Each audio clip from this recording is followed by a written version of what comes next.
Hello every friends, welcome to all in all sports. நான் உங்க sports Nitish. என் கூட அரியன் இருக்காரு. ஸோ இன்னைக்கு நாம பேச போற வீடியோ இந்த வீடியோ வந்து ஃபுல்லாவே நம்ம ரவிச்சந்திரன் அஸ்வின் ஆஷ் அண்ணாவுக்கு ஒரு ட்ரிபியூட் தான். ஸோ அண்ணன் அவரோட எக்ஸ்பீரியன்ஸை ஷேர் பண்ண போறாரு. அண்ட் அஸ்வின் அண்ணனை பார்த்து வியந்த சில விஷயங்கள். இதனால தான் அஸ்வின் த கிரேட் அப்படிங்கிறத நம்ம சொல்ல போறோம்.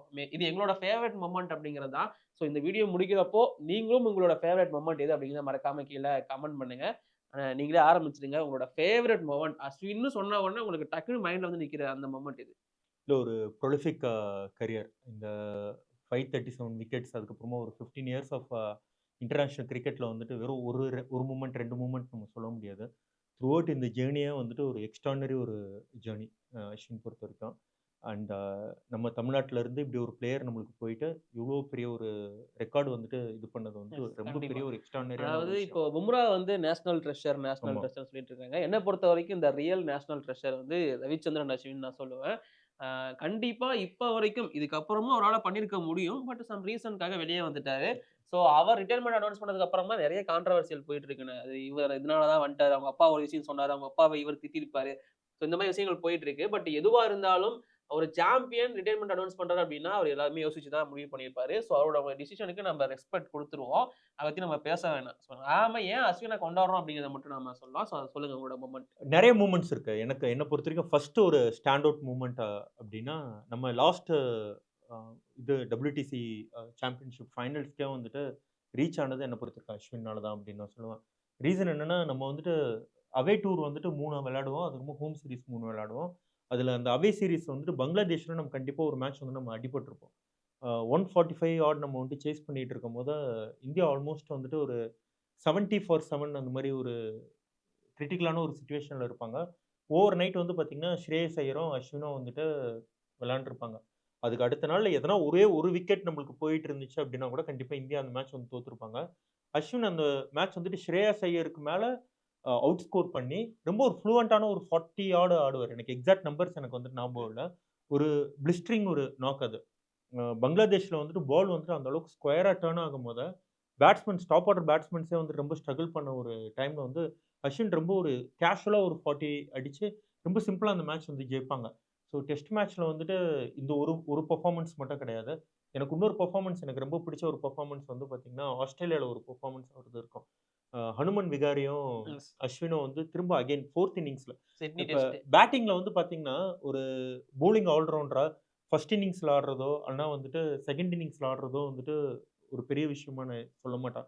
பட் 4த் இன்னிங்ஸ்ல வந்து விக்கெட் வந்து உடைஞ்சிருக்கும். ஒரு ஸ்பின்னிங் ட்ராக்லயே வந்து பார்த்தீங்கன்னா, ஸ்கொயரா டர்ன் ஆகும். அதே மாரி வந்துட்டு ஒரு நல்ல சீமிங் கண்டிஷன்லயும் வந்து பார்த்தீங்கன்னா, பவுன்ஸ் வந்துட்டு உங்களுக்கு இன்வேரியபிள் பவுன்ஸ் இருக்கும். ஒரு சில பால் எகுரும். ஒரு சில பால் வந்துட்டு லோ பவுன்ஸ் ஆகும். அந்த சிட்னி டெஸ்ட் மேட்ச்ல வந்து நம்பர் ஆஃப் பால்ஸ் அவர் விளையாண்டது. அண்ட் அகைன் ஆல்ரெடி வந்துட்டு நெறைய இன்ஜுரி ஃபேக்டர்ஸ் எஸ். இருக்கும்போது வந்து கண்டிப்பா. பார்த்தீங்கன்னா, அவ்ளோ பாடி ப்ளூஸ் வாங்கியிருப்பாரு அந்த இன்னிங்ஸ்ல. பட் அந்த ரிசைலன்ஸ் அவரு காமிச்சது. கிரிக்கெட்ட மட்டுமே திங்க் பண்ணிட்டு, அவரு வந்துட்டு திங்க் பண்றது வந்துட்டு பார்த்தீங்க அப்டின்னா, நெறைய பேர் அவர வந்துட்டு சயன்டிஸ்ட் அப்டின்னுவாங்க. தினேஷ் கார்த்திக்லாம் கூட நான் நெறைய வாட்டி வந்து சொல்லி நான் பார்த்துருக்கேன். அஸ்வின வந்து பார்த்தீங்கன்னா, ஒரு கிரிக்கெட்டரா அவங்க வந்து பார்க்க மாட்டாங்க. ஒரு சயன்டிஸ்ட்டா அவங்க வந்து பார்ப்பாங்க. ஸோ அவ்ளோ வேரியேஷன்ஸ், அவ்ளோ திங்கிங். ஒரு மேட்ச்க்கும் வந்துட்டு அவர் போறதுக்கு முன்னாடி அவர் போடுற அந்த பிரிப்பரேஷன், அது எல்லாமே வந்துட்டு எக்ஸ்ட்ரார்டினரி. இதுல பேட்டிங்ல 2 ஸ்டாண்ட் அவுட் மூவ்மெண்ட் இருக்கு. அண்ட் பார்த்திருக்க எல்லா வியூவர்ஸ்க்கும் வந்துட்டு இன்னொரு ஸ்டாண்ட் அவுட் மூவ்மெண்ட் பேட்டிங்ல இருக்கும். அது வெறும் ஒரே ஒரு ரன்னு தான். பட் ஆனா வந்து பாகிஸ்தான் கூட அந்த ஆ. அந்த ஒரு ஹை ஒரு பிரஷர் மேட்ச் அப்ப வந்து பார்த்தீங்கன்னா, அவரு அந்த ஒரு அதுக்கு லெஃப்ட் ஒண்ணு விடுவாரு. டவுன் தி லெக்ஸ் போற ஒரு பால். அது வந்துட்டு அவருடைய பேட்ல வந்துட்டு எங்கனா உரசிட்டு இருந்துச்சு, எதனா ஒண்ணு ஆயிட்டு இருந்துச்சு அப்டின்னா, மொத்த நேஷனும் அவர வந்துட்டு அ அ எப்படிலாம் திட்ட முடியுமோ அப்படிலாம் திட்டியிருப்பாங்க. பட் அந்த இடத்துல வந்துட்டு அந்த ஒரு கூல் மைண்ட். அவருக்கு இருக்கிற ஒரு ஸ்ட்ராங்கஸ்ட் மைண்ட் கிரிக்கெட்ல வந்துட்டு எனக்கு நான் பார்த்து ரொம்ப அட்மையர் பண்ண ஒரு ஸ்ட்ராங்கஸ்ட் மைண்ட் வந்து பார்த்தீங்கன்னா, அது அஸ்வின் தான். அ அஸ்வின் வந்து பவுலிங் போட வரம்போது வந்து பார்த்தீங்கன்னா, என்டயர் ஸ்டேடியமும் அ ஒரு பாலும் ஒரு விக்கெட் எடுப்பாரா? அப்படின்ற மாரி ஒரு எஸ். தாட் ப்ராசஸ் வந்து குடுப்பாரு. அஜின்கே ரஹானே கூட சொல்லிட்டு இருந்தாரு. ஸ்லிப்ல நிக்கும்போது ஒவ்வொரு பாலுமே வந்துட்டு இந்த பால் எனக்கு கேட்ச் வருமோ, ஒரு ஆப்பர்ச்சுனிட்டி கிரியேட் ஆகுமோ அப்படின்னு சொல்லிட்டு இருக்கக்கூடிய வந்துட்டு ஒரு பவுலர் வந்துட்டு அஸ்வின். ஆ இந்த மாரி ஒரு கேலிபர் வந்து நான் ஷேன் வார்ன் விளையாடும்போது நான் பார்த்துருக்கேன். அவரு உள்ள வந்தோனே ஒரு ஆரா இருக்கும். அவரு ஓகே. அந்த பவுலிங் கிரீஸ்க்கு வரும்போது. அதே ஆரா வந்துட்டு நான் அஸ்வின் கிட்ட வந்துட்டு நான் பார்த்துருக்கேன். ஓவராலா த்ரூ அவுட் த இன்னிங்ஸ் அவர் ஆடுறது எல்லாமே, ஒரு மாரி ரொம்ப என்கரேஜ்மென்ட் பண்ணிட்டே இருப்பாரு. ஐ ஆமா. மீன் ஒவ்வொரு ஃபீல்டர்ஸுமே நான் அதான் வந்துட்டேன், விக்கெட் எடுக்க வந்துட்டேன் அப்படிங்கிற மாரி தான் இருக்கும். பேட்ஸ்மேன் எல்லாருமே பார்த்து பயப்படுற ஒரு ஸ்பின்னராவுமே அவர் இருந்திருக்காரு. ஏன்னா கண்டிப்பா ஒரே பால வச்சு அவர் கன்டின்யூ பண்ண மாட்டாரு. ஸோ அவரோட வேரியேஷன்ஸ் தான் அவரோட மிகப்பெரிய பிளஸ். நீங்க சொன்ன மாரி சயின்டிஸ்ட் புதுசா இன்வென்ட் ஆமா. பண்ணிட்டே இருப்பாரு. அவரோட ஆக்ஷன்ல சேஞ்சஸ் நடக்கும். ஏன் சம்டைம்ஸ் லெஃப்ட் ஹேண்ட்ல கூட பவுலிங்லாம் நான் போட்டு பார்த்துருக்கேனே. ஸோ பிராக்டிஸ் அப்பலாம் அதுவுமே ட்ரை பண்ணுவாரு. ஸோ ஒரு மாரி டீம வந்து ஒரு மாரி பயத்திலே வச்சிருப்பாரு ஆப்போனன்ட் டீம. இந்த மாரி நெறைய விஷயங்கள் அவர் பண்ணியிருக்காரு. பட் என்னோட ஃபேவரைட் மொமெண்ட் வந்து 2013 சாம்பியன்ஸ் டிராஃபி ஃபைனல் அந்த கடைசி ஓவர். அது தோனி நம்பி குடுத்திருப்பாரு. அந்த மொமெண்ட் உங்களுக்கு ஞாபகம் இருக்கா? கண்டிப்பா. அந்த லெஃப்ட் ஹேண்ட் த்ரெட்வெல்ன்னு நெனைக்கிறேன். If I am not wrong. ஒரு பால் வந்துட்டு மிடில் ஆஃப் தி விக்கெட்ல குத்தி ஸ்கொயரா டர்ன் ஆகும். அது பேட்ஸ்மேன் திருன்னு முழிப்பாரு. அந்த ஃபேடிங் லைட்டுக்கு அகைன்ஸ்ட்டா. அதான் அந்த பிரஷர வந்து ஹேண்டில் பண்ற ஒரு விதம் தான் வந்துட்டு அவரு இந்த அளவுக்கு ஒரு சாம்பியன் கிரிக்கெட்டரா ஆக்கிட்டு இருக்கு. இது வந்துட்டு வெறும் ஒரு நாள்ல நடந்த ஒரு விஷயம் ம். கிடையாது. அவர் கரியர் இப்ப முடிஞ்ச வரையுமே வந்து பார்த்தீங்கன்னா, அவரு அவ்ளோ ஹார்ட் ஒர்க் அவர் பண்ணியிருக்காரு. இப்ப வேர்ல்ட் கப்க்கு அவர் செலக்ட் ஆனப்போ கூட வந்து பார்த்தீங்கன்னா, இனிஷியலா அவர் வந்துட்டு ஸ்குவாட்ல இருந்த மாரி தெரியல. அண்ட் தென் வந்து பார்த்தீங்கன்னா, மேனேஜ்மென்ட் அவர்ட்ட வந்துட்டு இன்ஃபார்ம் பண்ணியிருக்காங்க. நீங்க பேட்டிங்ல கொஞ்சம் கான்சன்ட்ரேட் பண்ணுங்க. நீங்க அநேகமா வந்து வேர்ல்ட் கப்ல விளையாடுவீங்க அப்படின்ற மாரி தோணுது அப்படின்ட்டு. ஆல் ஆஃப் தி சடன் வந்து பார்த்தீங்கன்னா, இங்க நம்ம ராமபுரம்க்கு பேக் சைட்ல வந்துட்டு ஒரு நல்ல ஒரு எக்ஸ்ட்ரார்டினரி ஒரு கிரிக்கெட் இன்டோர் ஃபெசிலிட்டி இருக்கு. ஓகே. அங்க வந்து பார்த்தா, சும்மா நார்மலாவே நான் பார்ப்பேன். டிஎன்பிஎல் பிளேயர்ஸ்லாம் நெறைய பேர் அங்க வந்து பிராக்டிஸ் பண்ணிட்டு இருப்பாங்க. சும்மா உட்காந்து பார்க்கலாமே, அவங்க எப்படி பிரிப்பேர் பண்றாங்க அப்படின்றத நான் போய் பார்ப்பேன். போய் பார்த்தா அஸ்வின் வந்துட்டு பிராக்டிஸ் பண்ணிட்டு இருக்காரு. பார்க்கறதுக்கே எனக்கு டயர்ட் ஆயிடுச்சு. ஒரு 3 மணி நேரம் வந்துட்டு அவர் நெட்ஸ்ல வந்துட்டு அவர் வந்துட்டு பிராக்டிஸ் பண்ணிக்கிட்டே இருக்காரு. நான் போய் சாப்பிட்டுட்டு வரேன். திரும்பவும் வந்துட்டு அவர் நெட்ஸ்ல அவர் பிராக்டிஸ் பண்ணிட்டு இருக்காரு. அந்த டெடிகேஷன் அந்த அமவுண்ட் ஆஃப் டைம் வந்துட்டு உள்ள வந்துட்டு அவர் வந்துட்டு குடுக்குறது. அதே மாரி நெட்ஸ்ல வந்துட்டு அவர் பவுலிங் போடுற விதமா இருக்கட்டும். பவுலிங் போடுறத வந்துட்டு என்ஜாய் பண்ணி பண்ணி பவுலிங் போடுவாரு. அத வந்துட்டு ஒரு வொர்க் லோடா ஒரு ஒரு அவரு மாரி ஒரு கேலிபர் இருக்கிற ஒரு பிளேயர் வந்து பிராக்டிஸ் பண்ணணும்னு அவசியம் கிடையாது. ஏன்னா, அவங்களுக்கு எல்லாத்துக்குமே வந்து பார்த்தீங்கன்னா, அது மசில் மெமரியிலேயே இருக்கும். அவங்க எப்போ போய் போட்டாலும் தூக்கத்தில எழுப்பி போட சொன்னாலும் போடக்கூடிய ஒரு எபிலிட்டி இருக்கக்கூடிய ஒரு பவுலர்ஸா பட் ஆனா, அதையும் மீறி டே இன், டே அவுட் அவங்க குடுத்த அந்த எஃபர்ட்ஸ் அதெல்லாம் தான் ஸ்டாண்ட் அவுட். நீங்க சொன்ன மாரி அவர் தூங்குறப்போ அவரு பவுலிங் பண்ண சொன்னா கூட பண்ணுவாரு அப்படின்னு ஆமா. சொல்லிட்டு, அவருமே ரிட்டயர்மென்ட் அனௌன்ஸ் பண்ணதுக்கு அப்புறமா வீட்டுக்கு வந்ததும் ஒரு ஸ்டேட்மெண்ட் சொல்லியிருந்தாரு. கடைசி 2 வருஷமா வந்து நான் பவுலிங் போறது எதுவுமே என் கனவுல வரவே மாட்டேங்குது. நான் விக்கெட் எடுக்கிறது கனவுல வரமாட்டேங்குது. ஸோ நான் அப்பவே ஒரு மாரி யோசிக்க ஆரம்பிச்சுட்டேன். இது வந்து நம்ம எண்ட் பண்றதுக்கான நேரம் அப்படின்னு சொல்லிட்டு சொல்லியிருந்தாரு. ஸோ அவர நாங்க கண்டிப்பா அந்த இன்டர்நேஷனல் லெவல்ல வந்து நாங்க மிஸ் பண்ண போறோம். பட் அவரு அது முடிச்சுட்டு இன்னொன்னுமே சொல்லியிருந்தாரு. நான் அப்ப சிஎஸ்கேக்காக ஆடப்போறேன். இன்னும் எவ்வளோ நாள் ஆடுவேன் அப்படிங்கிறதெல்லாம் இருக்கு. இன்னும் நெறைய சர்ப்ரைசஸ்லாம் இருக்குங்கிற மாரி சொல்லியிருக்காரு. ஆனா நீங்க வந்து ரவிச்சந்திரன் அஸ்வின் வந்து ஒரு மாஸ்டர் மைண்ட் அப்படிங்கிறது தெரியும் கிரிக்கெட்ல. ஒரு கோச்சா அவர் வந்து வர வாய்ப்பு இருக்கா? இல்ல வேற ஏதாச்சு ஒரு ஒரு ரூட்ட புடிச்சு போவாரா? என்ன பொறுத்தவரைக்கும் அஸ்வின் வந்துட்டு ஒரு அட்மினிஸ்ட்ரேட்டர் லெவல்ல வந்துட்டு வருவாரு அப்படின்ற மாரி ஓகே. எனக்கு தோணுது. அ அஸ்வினுடைய நெறைய இன்டர்வியூஸ் நான் பார்த்துருக்கேன். ஃப்ரம் இனிஷியல் ஸ்டேஜஸ்ல இருந்து இன்னைக்கு டில் டேட் வரையும். தமிழ்நாடு கிரிக்கெட்ல வந்துட்டு நெறைய சேஞ்சஸ் கொண்டு வருவாரு அவரு அப்படின்னு நான் நம்புறேன். டேலண்ட் ஸ்கவுட்ஸ் அவர் நெறைய பண்ணுவாரு அப்படின்னு நான் நெனைக்கிறேன். கண்டிப்பா இந்தியா சிமெண்ட்ஸ்ல வந்துட்டு அவருக்கு ஒரு பெரிய ஒரு டெசிக்னேஷன் எடுத்தோனே அவருக்கு இப்ப குடுப்பாங்க அப்படின்ற ஒரு நம்பிக்கை எனக்கு இருக்கு. ஒரு ஹானரபிள் பொசிஷனாவும் குடுப்பாங்க. And at the same time வந்துட்டு ஒரு ஆக்டிவா ஒரு ஒரு பார்ட்டிசிபேஷன் இருக்கிற மாரி ஒரு டெசிக்னேஷன் கண்டிப்பா வந்துட்டு டிஎன்சிஏ போர்டு அவருக்கு குடுப்பாங்க அப்படின்றத நான் நான் நம்புறேன். ஸோ மோர் ஓவர் அவர் அந்த கோச்சிங் இதுக்குள்ள போகாம, அட்மினிஸ்ட்ரேட்டிவ் லெவல்ல வந்துட்டு அவர் பெரிய லெவலுக்கு வருவாரு. இப்ப எப்படி ரோஜர் பின்னி வந்துட்டு எஸ். பிசிசிஐ உடைய பிரசிடென்ட்டா இருக்காரு. அந்த லெவலுக்கு வந்துட்டு அஸ்வின் வந்துட்டு ஒரு பொட்டன்ஷியல் இருக்கக்கூடிய ஒரு கண்டிப்பா. பெர்சன் தான் அவரு. ஸோ எனக்கு வந்துட்டு அவர் கோச்சிங் மேனுவல்குள்ள வருவாரா அப்படின்றதுக்கு மேல அட்மினிஸ்ட்ரேட்டிவ் மேனேஜ்மென்ட்குள்ள அவர் அதிகமா வருவாருன்ற மாரி என்னுடைய பெர்சனல் தாட்ஸ் இருக்கு. ஓகே. அஸ்வின வந்து நெறைய பேருக்கு வந்து நான் ரெட் பால்ல தானே தெரியும். ஓகே. ஆனா ஒயிட் பால்லயுமே சில சம்பவங்கள்லாம் பண்ணியிருக்காரு. நான் இப்ப அதுக்கு எக்ஸாம்பிள் இப்ப ரீசென்ட்டா சொல்லணும் அப்டின்னா, டிஎன்பிஎல்ல திண்டுக்கல் டிராகன்ஸ். அவங்க ரொம்ப கஷ்டப்பட்டுருக்காங்க ஒரு டிராஃபி ஜெயிக்கிறதுக்கு. நல்ல டீமா இருந்தாலும் அவங்களால போயிட்டு அத சக்சீட் பண்ண முடியாது. பட் அஸ்வின் வந்து அந்த டீம்ல இருந்தாலும் முழுசா ஆட மாட்டாரு. அதாவது நேஷனல் டியூட்டி வந்துரும் கெளம்பிருவாரு. பட் இந்த சீசன் கடைசி ஆடுன சீசன் வந்து டிஎன்பிஎல்ல அவர் வந்து ஃபுல் சீசனும் ஆடுனாரு. ஆடுனது மட்டும் இல்லாம அந்த சாம்பியன்ஸ் அதையுமே ட்ராஃபியுமே வாங்கி கையில குடுத்தாரு. ஸோ அந்த மொமெண்ட் எப்படி நடந்துச்சு? ஏன்னா, என்னால இதுவாவும் பண்ண முடியும். ஒரு லீடராவும் நான் வந்து பெரிய ஆள் தான். ஒரு பேட்ஸ்மேனா அவர் வந்து ரொம்ப முன்னாடி வந்து ரொம்ப முக்கியமான ஸ்கோர்லாம் அடிச்சிருந்தாரு. நாக் அவுட் மேட்ச் எல்லாம் அவர் தான் வந்து 50யா ஸ்கோர் பண்ணிட்டு இருந்தாரு. ஸோ அந்த மொமெண்ட் எப்படி இருந்துச்சு? பேட்டிங்ல அவர் போட்ட எஃபர்ட்டா, நீங்க இந்த டிஎன்பிஎல்ல நீங்க வந்துட்டு பவுலிங் அவரு நம்ம சொன்ன மாரி எஸ். அவரு எப்ப வேணா அவரு போடுவாரு. பேட்டிங் அண்ட் தென் வந்துட்டு ஃபீல்டிங்ல அவர் போட்ட எஃபர்ட்ஸ் நீங்க பார்த்திருக்கணும். இந்த டிஎன்பிஎல்ல. ஒரு டிஎன்பிஎல் தான, ஒரு நம்மளுடைய டொமஸ்டிக் லீக் தான அப்படின்ற மாரி இல்லாம, கிரிக்கெட் நான் எங்க விளையாண்டாலும், நான் அந்த ஒரு என்னுடைய ஸ்டாண்டர்டுக்கு தான் நான் விளையாடுவேன் அப்படின்ற மாரி. அவரு அ கவர்ஸ்ல நின்னு டைவ் அடிக்கிறதா இருக்கட்டும், எத்தனை வாட்டி அவர் டைவ் அடிச்சாரு அப்படின்னு சொல்லிட்டு நீங்க இப்போ போயிட்டு நீங்க அந்த மேட்சஸ்லாம் நீங்க போட்டு பார்த்தீங்கன்னா உங்களுக்கு தெரியும். ஃபீல்டிங்ல அவ்வளோ எஃபர்ட்ஸ் அவரு போட்டிருந்தாரு. அஸ்வின் வந்துட்டு நீங்க டிஎன்பிஎல்ன்னு நீங்க சொல்ல முடியாது. ஃபர்ஸ்ட் டிவிஷன் வந்துட்டு இன்னும் கூட வந்து பார்த்தீங்கன்னா, மயிலாப்பூர் ரெக்ரியேஷன் கிளப்புக்கு வந்துட்டு அவர் வந்துட்டு விளையாடுறாரு. எப்பப்பலாம் சான்ஸ் கிடைக்குதோ, அந்த மாரி அவருக்கு எங்கெங்கலாம் அவரால விளையாட முடியுதோ, இது ஷேரிங் ஆஃப் நாலேட்ஜ் அப்படின்றது வந்து அவர் ஒரு இடத்துல உட்காந்துட்டு பேசுறதுனால அது நடக்காது. நான் கண்டிப்பா வந்துட்டு ஒரு யங்ஸ்டர்ஸ் கூட போயிட்டு விளையாடும்போது தான் என்னுடைய அ எக்ஸ்பீரியன்ஸையும், என்னுடைய ஐடியாஸையும் வந்துட்டு என்னால ஷேர் பண்ண முடியும் அப்படின்றதுல ரொம்ப கான்ஃபிடென்ட்டா இருக்கக்கூடிய ஒரு பெர்சன் அவரு. ஈஸியா அவர் வந்துட்டு நான் சொல்றது ஃபர்ஸ்ட் டிவிஷன் மேட்சஸே அவர் வந்துட்டு விளையாடாம இருக்கலாம். நீங்க நெறைய பிளேயர்ஸ வந்துட்டு நம்ம இப்ப கிரிட்டிசைஸ் பண்ணிட்டு இருக்காங்க மீடியால. லாஸ்ட்டா ரஞ்சி விளையாண்டு பல எஸ். வருஷம் ஆகுது அப்படின்னு சொல்லிட்டு. பட் அஸ்வினுக்கும் வந்துட்டு ஒர்க் லோட் இருக்கு. அந்த ஒர்க் லோட்லாம் இருக்கும்போதையும் கூட வந்து பார்த்தீங்கன்னா, அவர் கிரிக்கெட் அவர் எந்த லெவலுக்கு அவர் லவ் பண்றாரு அப்படின்றத, அவர் அமௌண்ட் ஆஃப் கிரிக்கெட் அவர் வந்துட்டு பிசைட் இந்தியாவுக்கு தவிர அவர் நெறைய கிரிக்கெட் அவர் விளையாண்டதுலருந்து நம்மளுக்கு தெரியுது. ஓகே. ஆனா இது இல்லாம ஒரு சில கான்ட்ரோவர்சிலயும் அண்ணன் வந்து மாட்டியிருக்காரு. ஓகே. முக்கியமா மான்கட். ஸோ அது சொன்னாலே அந்த பேர் சொன்னாலே இப்போ அஸ்வின் அப்படிங்கிற மாரி ஓகே. மாத்திட்டாங்க. ஸோ அத பத்தி உங்களோட ஒப்பீனியன் என்ன? இங்க வந்து ஸ்பிரிட் ஆஃப் கிரிக்கெட் இதெல்லாம் கொண்டு வரணுமா? ஏன்னா ரூல்ஸ் படி என்ன பொறுத்தவரைக்கும் ஓகே. அது வந்து ஒரு அவுட் தான். ஓகே. ஸோ அதுல எனக்கு எதுவுமே கிடையாது. அதுல ஸ்பிரிட் ஆஃப் கிரிக்கெட் எங்க வந்துச்சுன்னு எனக்கு தெரியல. ஏன்னா இந்த மாதிரியான விஷயங்கள்ல வந்து அவர வந்து நெகட்டிவாவும் பார்க்குறாங்க. ஸோ அத பத்தி? இல்ல இப்ப ஸ்பிரிட் ஆஃப் தி கிரிக்கெட் அப்படின்னு சொல்லும்போது, அ நான் வந்து மேன்கடோட வந்துட்டு எனக்கு ரொம்ப ஒரு பிடிச்ச ஒரு ரூல் ஆல்னா வந்துட்டு அது வந்துட்டு அண்டர் யூஸ் பண்ணிட்டு இருக்காங்க. எஸ். இப்போ வந்துட்டு அதுவும் பேட்ஸ்மேன் டாமினேட்டிங் கேமா இது வந்துட்டு மாறிட்டு இருக்கும்போது, ஒரு பவுலர் வந்துட்டு எங்கெங்கலாம் விக்கெட் எடுக்கிறதுக்கு அவங்க டீமுக்கு ஆப்பர்ச்சுனிட்டி இருக்கோ, அத கண்டிப்பா ட்ரை பண்ணணும். இதுல வந்துட்டு ஸ்பிரிட் ஆஃப் தி கேம்ன்றது வந்து இப்ப பால் வந்துட்டு டெலிவரே பண்ணல. ஒரு ரன்ன்றத நம்ம எப்ப சொல்லுவோம்? ஒரு பேட்ஸ்மேன் கையில இருந்து பால் டெலிவர் ஆகி, அது பேட்ஸ்மேன். பேட்ஸ்மேன தாண்டி போனதுக்கு அப்புறமா அது வைடோ, நோ பாலோ இல்லனா அது பேட்ஸ்மேன் ஆடுனதுக்கு அப்புறமா தான் அது வந்துட்டு ஒரு ரன்னா வந்து நம்ம கன்சிடர் எஸ். பண்றோம். பால் கையில இருந்து டெலிவரே ஆகுறதுக்கு முன்னாடி, ஒரு லாங் ஸ்ட்ரைக்கர்ல இருக்கிற ஒரு பேட்ஸ்மேன் வந்துட்டு ஒரு அட்வான்டேஜ் எடுக்குறாங்க அப்டின்னா, பேட்ஸ்மேன் அங்க வந்துட்டு ஸ்பிரிட் ஆஃப் தி கேம்ல அவர் இல்லல்ல. ஆமா. அப்போ பேட்ஸ்மேன் வந்துட்டு ஸ்பிரிட் ஆஃப் தி கேம் எங்க போகுது?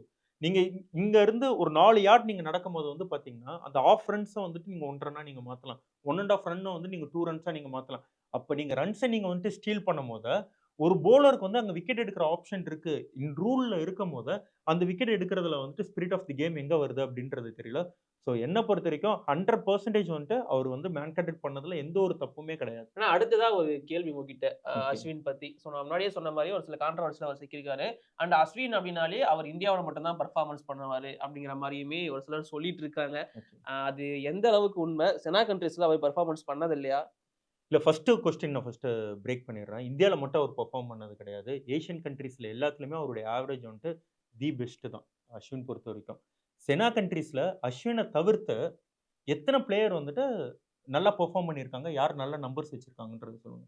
வெறும் அனில் கும்ப்ளேக்கு அனில் கும்ப்ளே. மட்டும் தான் வந்து பார்த்தீங்கன்னா, உங்களுக்கு பெட்டர் நம்பர்ஸ் இருக்கும். அஸ்வின தவிர்த்து. அண்ட் அவரு எக்ஸ்ட்ரா மேட்சஸும் ஆடியிருக்காரு ஆமா. Compare to extra Ashwin. Matches விளையாண்டுருக்காங்க. அண்ட் நம்பர் ஆஃப் ஓவர்ஸ் வந்துட்டு அனில் கும்ப்ளே போட்டது வந்து செனா கன்ட்ரீஸ்ல வந்துட்டு ஜாஸ்தி. அண்ட் தென் ஹர்பன் சிங் வந்துட்டு ஓரளவுக்கு டீசென்ட்டா வந்துட்டு இது பண்ணியிருக்காங்க. இப்ப இந்தியன் கண்டிஷன்ல வந்துட்டு நம்ம டெஸ்ட் மேட்சஸ் நம்ம விளையாடும்போது, நம்மளுக்கு இருந்த ஃபாஸ்ட் பவுலர்ஸ் எல்லாருமே நீங்க பார்த்தீங்க, இப்ப ஜஸ்பிரித் பும்ராவ தவிர்த்து, நீங்க மத்த பவுலர்ஸ் எல்லாருமே வந்துட்டு ஒரு சப்போர்ட்டிங் பவுலரா தான் இருப்பாங்க. உங்களுக்கு வந்துட்டு ஸ்பின்னர்ஸ்க்கு வந்துட்டு பிரேக் குடுக்குறதுக்கு நம்ம வந்து ஃபாஸ்ட் பவுலர்ஸ் நம்ம அப்பப்ப யூஸ் பண்ணிப்போம். பால் ரிவர்ஸ் ஸ்விங் ஆச்சுன்னா நம்ம ஃபாஸ்ட் பவுலர்ஸ் நம்ம கொண்டு வருவோம். அங்கங்க ஒரு ஒரு சில விக்கெட் எடுப்பாங்க. அதே மாரி தான் செனா கன்ட்ரீஸ்க்கு நம்ம போகும்போது, இந்த செனா கன்ட்ரீஸ்ன்னு நீங்க சொல்லும்போது நீங்க பார்த்தீங்கன்னா, வெறும் சவுத் ஆஃப்ரிக்காலயும் அண்ட் தென் வந்துட்டு ஆஸ்திரேலியால மட்டும் தான் வந்து அவருடைய ஆவரேஜ் வந்துட்டு ஹையரா இருக்கு. ஓகே. அதே வந்துட்டு நீங்க மத்த இது இங்கிலாந்துல வந்து அவருடைய ஆவரேஜ் வந்துட்டு ரொம்ப இம்ப்ரசிவான ஒரு ஆவரேஜ் தான் வந்து வச்சிருக்காரு. நல்ல பெர்ஃபார்மன்ஸ் குடுத்திருக்காரு. நியூசிலாந்துல வெறும் ஒரே ஒரு மேட்ச் தான் அவர் வந்துட்டு விளையாண்டுருக்காரு. ஆஸ்திரேலியாலயும், சவுத் ஆஃப்ரிக்கால மட்டும் தான் வந்துட்டு ஆவரேஜ் வந்துட்டு உங்களுக்கு ஜாஸ்தியா இருக்கு.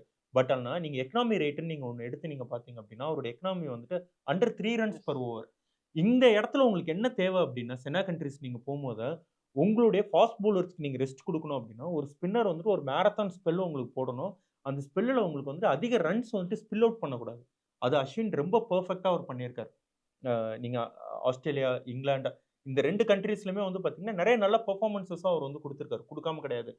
அங்கங்க வந்துட்டு 3 விக்கெட்ஸ் அவர் எடுத்திருக்காரு. அட்லேட்டர்ன்னு நெனைக்கிறேன் ஒரு மேட்ச். ரொம்ப எக்ஸ்ட்ரார்டினரியா பவுலிங் போடுவாரு. அது பார்த்தா அடுத்த மேட்ச் அவர வந்துட்டு டிராப் பண்ணிருவாங்க. இப்பயே வந்து பார்த்தீங்கன்னா, இந்த பிங்க் பால் டெஸ்ட் மேட்ச்ல எஸ். அ இப்ப இப்ப லாஸ்ட் மேட்ச்ல வந்து பார்த்தீங்கன்னா, ஜடேஜா வந்துட்டு அஸ்வினுக்கு ரீப்ளேஸ்மென்ட்டா கொண்டு வந்தாங்க. ஜடேஜா எனக்கு பிடிக்காதுன்றது கிடையாது. பட் ஆனா ஜடேஜாவோட எக்கானமி வந்து பார்த்தீங்கன்னா, almost 5 runs per over. Ashwin வந்து பார்த்தீங்கன்னா, என்னதான் டிராவிஸ் ஹெட் அவர் ஒரு 3 6 அடிச்சாரு அந்த மேட்ச் அப்டின்னாலும், அவருடைய ரன்ஸ் பெர் ஓவர் வந்து பார்த்தீங்கன்னா, அரவுண்ட் கம்மி. 3 ரன்ஸ் பெர் ஓவர் தான் உங்களுக்கு இருந்தது. அதுதான் தேவை. ஆஸ்திரேலியன் கண்டிஷன் மாரி நம்ம வந்து விளையாடும்போது, ஒரு ஸ்பின்னர் வந்துட்டு அந்த இடத்துல வந்து ஒரு சப்போர்ட்டிங் பவுலர் தான்றத தவிர, அவர வந்துட்டு ஒரு மேட்ச் வின்னரா அங்க போயிட்டு நீங்க வந்துட்டு ஒரு 5 விக்கெட் எடுக்கிறதோ, இங்க இந்தியால எடுக்கிற மாரி ஒரு 7 விக்கெட் எடுக்கிறதோ, மேட்ச்க்கு வந்துட்டு ஒரு 12 விக்கெட் எடுக்கிறதோ, அந்த மாரி நம்ம வந்து எக்ஸ்பெக்ட் பண்ண முடியாது.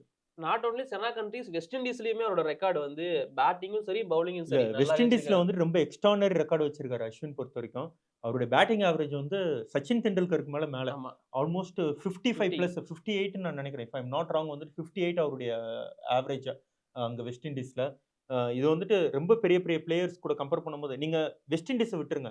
செனா கண்ட்ரீஸ்ல நம்மளுடைய பேட்டர்ஸ நான் சச்சின் டெண்டுல்கருக்கு அப்புறமா, ராகுல் டிராவிட்க்கு அப்புறமா நான் சொல்றேன். இருக்கிற ஆவரேஜஸ் நீங்க பார்த்தீங்கன்னா, ரொம்ப ரொம்ப ஆவரேஜான ஒரு ஆவரேஜ் ஆமாண்ணே. தான் எல்லாருக்குமே. விராட் கோலி மட்டும் தான் 40 40 பிளஸ், பிளஸ் மத்தவங்க 44 யாருமே சம்திங், இல்ல. 42 சம்திங் இருக்காரு. மத்தது எல்லாருமே வந்து பார்த்தீங்கன்னா, முரளி விஜய் நம்ம எல்லாருமே நம்ம பிரைஸ் ம். பண்ணுவோம். ஃபாரின் கண்ட்ரீஸ்ல நல்லா விளையாண்டுருக்காரு அப்படின்னு சொல்லிட்டு. அவருடைய ஆவரேஜ் 30. வீரேந்தர் சேவாகுடைய ஆவரேஜ் அரவுண்ட் 30. எல்லாமே வந்துட்டு இந்த 30ல தான் வந்துட்டு உங்களுக்கு இதாயிட்டு இருக்கும். ஃப்ளக்சுவேட் ஆயிட்டு ஓகே. இருக்கும்.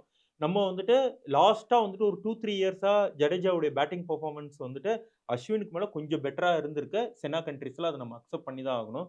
பட் அஸ்வினுடைய ஆவரேஜ் ஓவராலா வந்துட்டு செனா கண்ட்ரீஸ்ல 20 பிளஸ். ஒரு ஸ்பின்னரா, ஒரு பவுலிங் ஆல்ரவுண்டரா 20ன்றது ஒரு நல்ல ஒரு ஆவரேஜ் தான் எனக்கு தெரிஞ்சு. ஆமா. அண்ட் எத்தன போட்டிகள் 100 டெஸ்ட் மேட்ச்க்கு மேல ஆடியிருக்காரு. ஸோ ஆமா. அதுல வந்து இந்த ஆவரேஜ் அப்படிங்கிறது ஒரு பெஸ்ட் என்ன பொறுத்தவரைக்கும். ஸோ அஸ்வின பத்தி பேசுறதுக்கு நெறையவே இருக்கு. விட்டா நம்ம மணிக்கணக்கா அத வந்து பேசலாம். பட் உங்களுக்கு அவர் கூட ஒரு பர்சனல் மெமரி ஏதாச்சும் இருக்காண்ணே? பெர்சனல் மெமரின்னு பார்த்தீங்கன்னா, அவரு நெறையா வந்துட்டு அவரு நெட் செஷன் வந்துட்டு அவரு பிராக்டிஸ் பண்ணும்போது நான் தூரமா நின்னு நான் வாட்ச் பண்ணியிருக்கேன். அந்த அவர் பிரிப்பேர் பண்றது எல்லாமே வந்துட்டு எனக்கு ரொம்ப பிடிக்கும். லாஸ்ட் இயர்க்கு முந்தின இயர் வந்து பார்த்தீங்கன்னா, மயிலாப்பூர் ரெக்ரியேஷன் கிளப்புக்கு அவர் வந்துட்டு ஃபர்ஸ்ட் டிவிஷன் மேட்ச் அப்ப நான் ஒரு கமெண்ட்ரிக்காக நான் போயிருந்தேன். அஸ்வின் வராருன்னு எனக்கு தெரியாது. நான் எப்பயுமே என்னுடைய மேட்ச்க்கு வந்துட்டு ஒரு 1 1/2 ஹவர்க்கு முன்னாடியே நான் வந்துட்டு போயிருவேன். ரீசன் என்னன்னா வந்துட்டு அந்த பிராட்காஸ்டிங் டீமோட நமக்கு ஒரு ஓகே, ஓகே. இன்டராக்ஷன் வேணும் அப்டின்னும்போது. யங்ஸ்டர்ஸ் வந்துட்டு டீம்ல வந்துட்டு எந்த டைம்க்கு வந்தாங்களோ, அதுக்கு ஒரு 10 நிமிஷத்துக்கு முன்னாடி அஸ்வின் அங்க வந்து உட்கார்ந்துட்டு இருக்காரு. அஸ்வின் அங்க போயிட்டு நான் ஃபர்ஸ்ட்டு நான் பார்த்துட்டு, அவரு விளையாடுறாரா அப்படின்றது எனக்கு தெரியாது. பட் ஆனா மயிலாப்பூர் ரெக்ரியேஷன் கிளப்ல வந்துட்டு இவரு அசோசியேட்டட் அப்படின்றது தெரியும். சரி ஓகே மேட்ச் பார்க்க வந்திருக்காரு போல அப்படின்னு நினைச்சா, கொஞ்ச நேரத்துல வந்து பாலாஜி வந்திருந்தாரு. சரி ஓகே நம்ம வந்துட்டு மேட்ச்க்கு முன்னாடி அவங்கள எதுவும் போய் டிஸ்டர்ப் பண்ணக்கூடாது. ஒரு ஆட்டோகிராஃப் கேட்கிறதா இருந்தாலும், ஒரு ஃபோட்டோ கேட்கிறதா இருந்தாலும் நம்ம எதுவும் டிஸ்டர்ப் பண்ணக்கூடாது அப்படின்னு சொல்லிட்டு பார்த்தோம். ஒரு ஸ்மைல் பண்ணேன். என்ன யாருன்னே தெரியாது. அவரும் பார்த்து ஒரு ஸ்மைல் ஒண்ணு பண்ணாரு. அதுக்கப்புறமா நான் என்னுடைய காம்போக்ஸ்க்கு நான் போயிட்டேன். நான் கமெண்ட்ரி நான் பண்ணிட்டு இருக்கேன். த்ரூ அவுட் வந்துட்டு 3 டேஸ் வந்துட்டு கமெண்ட்ரி போயிட்டு இருக்கு. 3 டே வந்துட்டு லஞ்ச் செஷன் அப்ப அவர்ட்ட போயிட்டு எக்ஸ்கியூஸ் மீ சார் அப்டின்னா, சொல்லுங்க அப்டின்னாரு. ஃபோட்டோ எடுக்கணும் சார் உங்களோட கமெண்ட்ரி குடுத்துட்டு இருக்கேன். இல்ல நான் உங்களது பார்த்துட்டு தான் இருக்கேன்.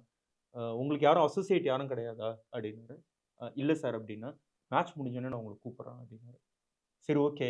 அ கிடைக்காதோ, ஒரு ஃபோட்டோ கூட எடுக்க முடியாதோ அப்டின்ற மாரி நான் நெனச்சுட்டு இருந்தேன். கமெண்ட்ரி போயிட்டே இருக்கு. மேட்ச் முடிஞ்சிருச்சு.